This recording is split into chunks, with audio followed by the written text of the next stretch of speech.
One that constantly seeks external validation loses the ability to influence change. One that constantly seeks external validation loses the ability to influence change. I just made that up. The family tree. The family tree. The manifestation on the macro and the microcosmic scale. The expressions of all potential. The never-ending cycles that we teach purpose and responsibility. This is the power of community. Where we do not find in others, where we do not have, we find in others. This is where we understand relationships. This goes into when we constantly seek external validation, we lose the ability to influence change. In this week's podcast, I said a line. I said something that was like, it stuck with me. And I was like, as long as you're in the cycle of the avoidant attachment or in the disorganized thoughts that leads to that anxious attachment, anxious about the future, as long as we avoid the process of dealing with our past, the inner child, as long as we avoid dealing with the inner child, which is the past, our current state is the adolescence or the teenage years, is in that present. So we exist as the inner child in our present, and we never are able to come into the full disclosure or that full potential of the adult or the creator. The adult phase is the creation phase. When we think about this, everything is synonymous with the past, the present, and the future being in that continuum. Your childhood traumas, the childhood events, things happen in your childhood, that is the aspects that is now hidden. That would be the occult. That is what is now hidden. In the teenage years, these things come to the light based on your behaviors and your actions and how you set the tones for you coming into your future tense and coming into that tense. If we are always keeping our eye on our past to make sure it doesn't come up, or we make sure that it doesn't come up into the current state, we remain disorganized in our thoughts because we're not dealing. The disorganized thought process, staying disorganized, not being in order, not accepting the chaos, the discipline being the chaos in constant movement, is a lot of the state that we happen based on the family tree, our family bonds, because we're still looking at it from this space. I've learned for myself that the definition of family is in the aspects of support, growth, and support and growth. We'll stay with support and growth. So when I started noticing my growth since I didn't receive it in my family per se, I was always in the state of looking outside of myself for it. So it put me into the thought of understanding the microcosmic aspect of family. Starting with the karmic family, that soul contract, the original contracts in our lives that were set in that tone that we set, that were based on the lessons that we needed to learn in this cycle. That's how your family came into that unity. The things that you had to learn, the things that you did in your past life coming into your present life, the cycles that you're going through based on that energy. So I remember thinking about, I've had more mentorship. I've had more mentorship on the external narrative, but the only way for me to understand that mentorship, the lessons that I learned in that external narrative, the only way that I could understand that lesson was connecting it to seeing the connections to my past. Seeing the connections of the things that the problem solving, the solutions that I had to find, I always found myself going back.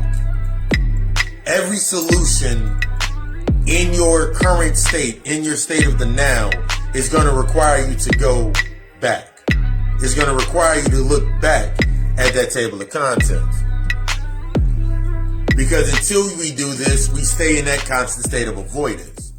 Until we do this, we stay in a constant state of avoidance in that emotional sense, which leaves us in our mental state disorganized, and what leaves us in a physical state always anxious. Always anxious to get ourselves to a certain space. Because if we think, I'm going to get to this certain space, I don't have to deal with that. If I can prove to myself that I can be something without dealing with the internal, then I can stay in that state of avoidance. So when I asked you I asked the question earlier today, the state of influence. Influence is from the internal. Influence is from the state of the internal is based on self-awareness. So the more you are aware of yourself, the greater your influence. The more you are aware of yourself, the greater your influence. The less risk, the less anxiety. The more aware you are of yourself, the greater your influence. That means the less that you are aware of yourself, the greater the external influence to keep you changing to match the environment. Your environment is a reflection of you. So everything in your environment being a reflection of you is now based in experience or observation. The more that you know yourself, the more that you're able to observe. The less that you are in tune with yourself, the less that you are in that attunement with yourself, the less you're able to observe, the more you have to go through an experience.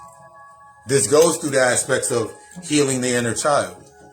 The more aware you are of and accepting of the scars and everything that happened to you when you were in your younger state, the more you are willing to become vulnerable with yourself, the more that you are willing to expound upon learning yourself, forgiving yourself, the more aware you become. The more aware you become, the deeper aspects of observation become more clear to you. It becomes more clear to you. You stop looking for the external validation or the external attentions based on hiding. For a long time for myself, I was always stuck in between the hiding aspect. I was always stuck in this space with myself of acceptance. What I thought was acceptance was actually expectation. So when I made statements, it was to avoid getting into the internal aspect. It was based in staying in a space with myself where as long as I remain this way, I can keep getting what I'm getting. A lot of us put ourselves in a space to where if I remain in my comfort zone, eventually I'll get exactly what I need. Eventually I'll get exactly what I need. But as I've said before, based on needs and wants, you can get everything you want in comfort. But the things that you need, the things that are truly the necessities for you to grow, are outside of that comfort zone.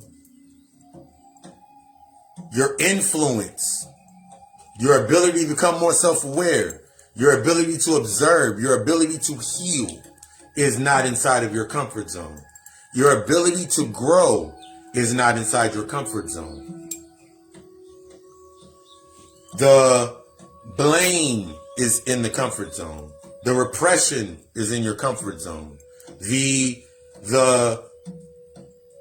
constant complacency is in your comfort zone. So look at your influences. Look at your influences in your day.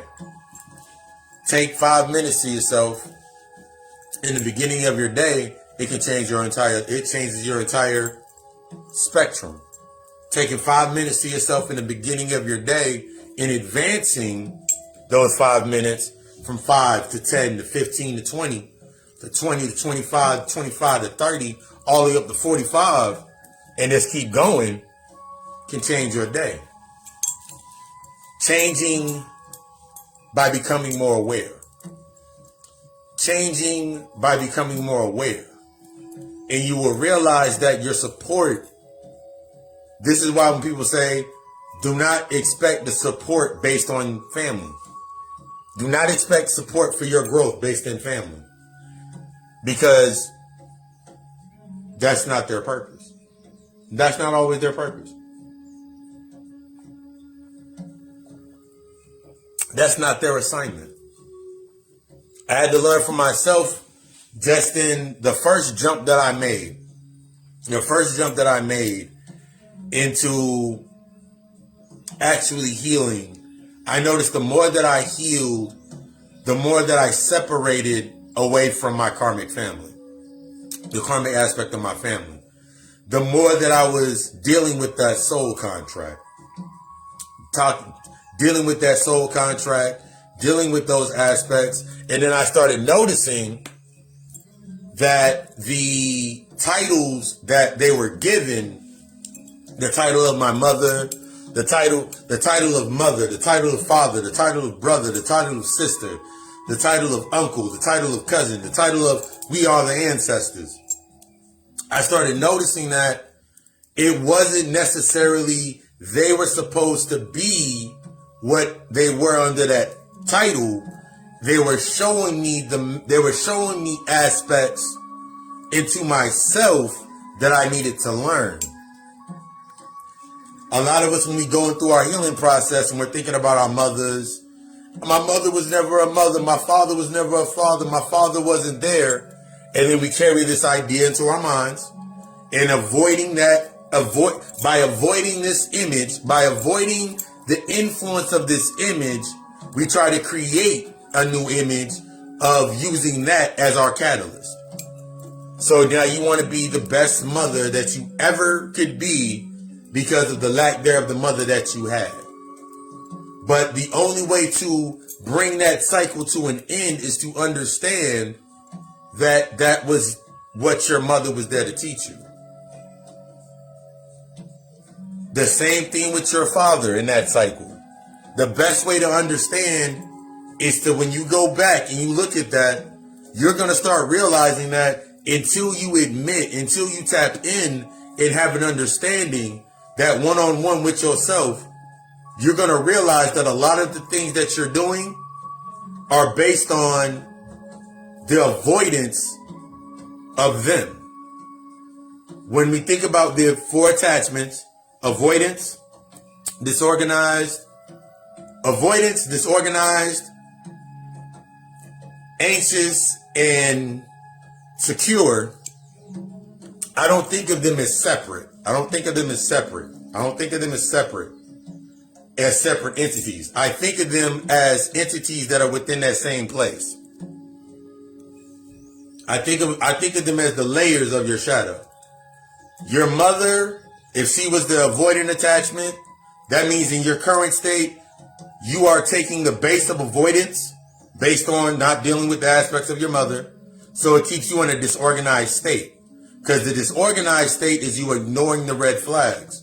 Your disorganized state is you ignoring red flags. You're taking things in, but you're taking them in through that avoidance narrative that was already preset. So now you're sitting in that state of that disorganized state in your as you're growing up, as you're coming into your adulthood, and then you're advancing ever so anxious to prove that through your avoiding the same avoidance, you're proving through the same, if you avoid it the way they avoided it, this is what we tell ourselves.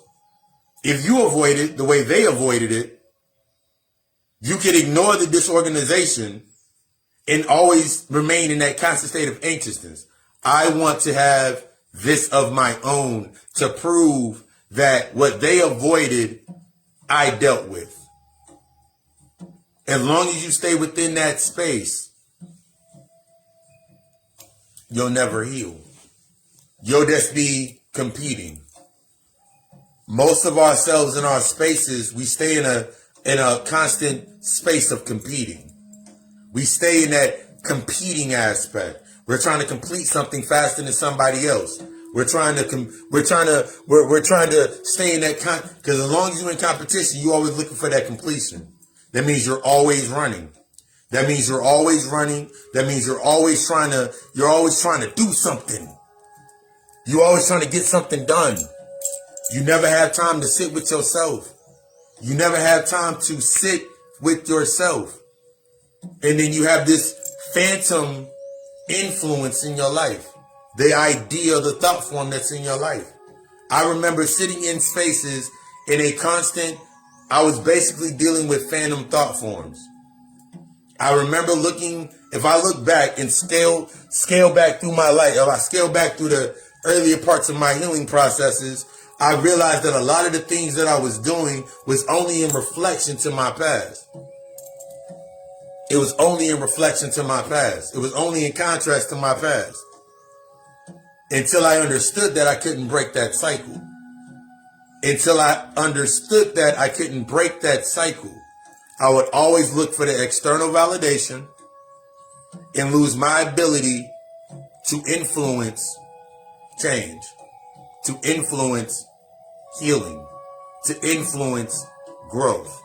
Stuck in a cycle of my thoughts staying, throwing away red flags just so I could feel, so I could suppress my urge, or so I could succumb to my urge. Never really learning myself, never really making any type of impact. Sure, I did things, and I was the greatest. I was always in this thought process of I'm the greatest. But my greatness was based in arrogance. Arrogance is the inability to change, the inability to seek change, the inability to seek and invest into change. Arrogance is based in the inability or the lacking mindset of investing into change. My consistency was based on not changing. So if I was challenged to change, I lost my momentum. It's only when we understand that our consistency and our confidence is based on the constant change. Our discipline is based in constant change. Discipline is based in destruction, the constant wave of destruction. Therefore, we understand that it's chaos. Therefore, we tap into that aspect of the chaos, the divine aspects of your soul, your pure chaos. When you go stagnant, when we go stagnant in our lives, we're avoiding chaos, we're avoiding those conflicts, we're in that state of avoidance, our inner child speaks. When you're sitting there and you're trying to avoid some things, just like if you thought about it, think about it when you were little, if you have children, and when you avoid dealing with a certain situation, all of a sudden it's this buildup, and all of a sudden you come out and said something, or you yelled, or you screamed, and you just voiced yourself, you were demonstrating chaos. You're always demonstrating chaos. But that avoidant narrative, that avoidance, you got to stop avoiding it. Take this time to yourself and really realize are the routines in your life. The routines in your life are usually based in avoidance. The routines that you set, I simply wake up, I simply wash my face. Some of y'all don't wash your faces, that's neither here nor there. Some of y'all will wash your ass, that's neither here nor there. And then you go on through your day, submitting to the behavior or submitting to the aspects of what keeps you in that certain behavior. But that discipline, that consistency, that growth is going to challenge you to go outside of your comfort zone.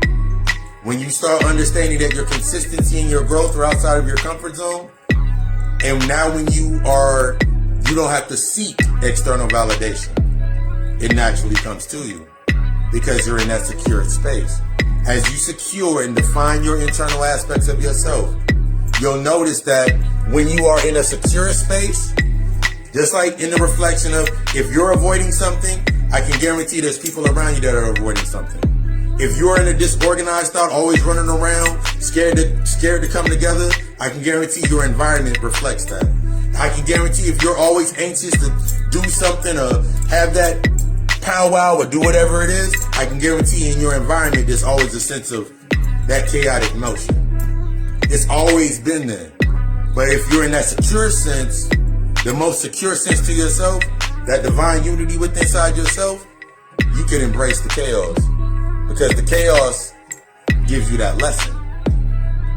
This week's episode of the God Hour podcast, that's exactly, we got deeper into it when we got into no guidance, the 4 attachments.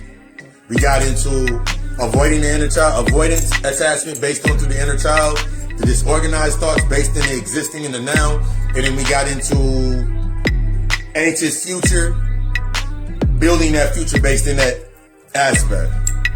Most of y'all are still in a daycare center, but that's neither here nor there. Tune into the God Hour podcast. It's now streaming everywhere: Spotify, iTunes, Breaker, Podbean, Pod Addict, Google Podcasts, and wherever podcasts are at. Tune in to tap out. I want you to be the best. I desire you to be the best. I speak from a space where I speak from that space of humble transformation. So everything that I speak shall naturally transform. I speak from a space of gratitude. So everything that I do, everything that I say invokes gratitude. The energy to invoke gratitude, I'm going to say that last. The energy to invoke gratitude, you must first evoke or create the structure for which in your gratitude lies. In order to while you're trying to invoke gratitude, invoke into your abundance, invoke into, you must first define the space that you are evoking your energy into. Because a lot of us are trying to evoke gratitude or evoke gratefulness or evoke abundance, evoke prosperity, evoke these aspects of this energy into ourselves, but we're not changing the faces. We're not acknowledging that we are already abundant. Because it's the moment that you ask for abundance, let's say you want to get that bag. The moment that you say, ooh, I want to get that bag. If you're still seeking that external validation for what a bag looks like, and you're trying to seek that bag, the first thing that's going to come up is everything that's stopping you from creating that structure for that bag. That's the first thing that comes up. It's up to you to change the narrative of where your old abundance lies. So if you want to have love, but you have an abundance of fear in your environment, then of course, you're going to see more fear. If you want this prosperity of success, but since you're not doing the internal work, so you have the success of unsuccessful relationships and bonds, then you're going to see more of that. That's what's going to come to the surface. But we don't get into that throughout the week. I want you to be the best. I want you to be the best. I desire you to be the best. I desire you to exceed all limitations by tapping in and learning yourself. Gotta call alchemistllc.com for all services, or you hit me in the inbox. I want you to be the best. Take this message, allow it to resonate. Allow yourself to step out of your comfort zone. I love you. You love us. Ashe.